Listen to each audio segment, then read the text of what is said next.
Stormy takes the stand. Former President Donald Trump's criminal trial continues in New York. This as the prosecution's key witness answers questions about her 2006 sexual encounter with Trump. We want to bring in Chief Legal Correspondent Katie Barlow for the very latest. So, Katie, what did she reveal today?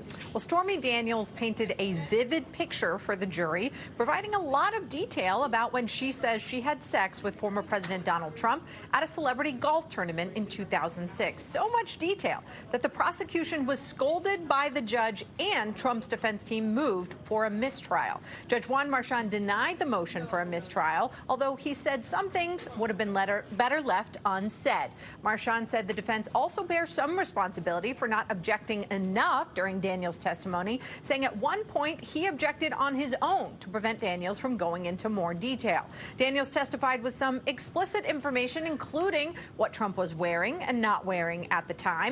Daniels said she asked Trump about his wife Melania during their encounter. She says Trump showed her a picture and said not to worry because they don't sleep in the same bed anymore. Daniels also confirmed prior testimony that there was little interest in buying her story before the Access Hollywood tape was released just 1 month before the 2016 election. That's part of prosecutors' theory that the campaign was interested in buying and burying stories about other women after the tape was released. So he's in the courtroom.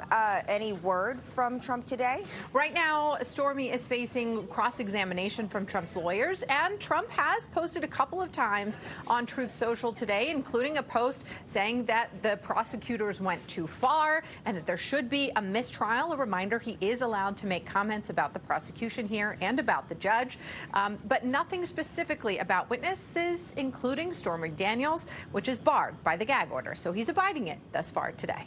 All right, Katie Barlow for us, giving us the update, breaking it down. Thank you.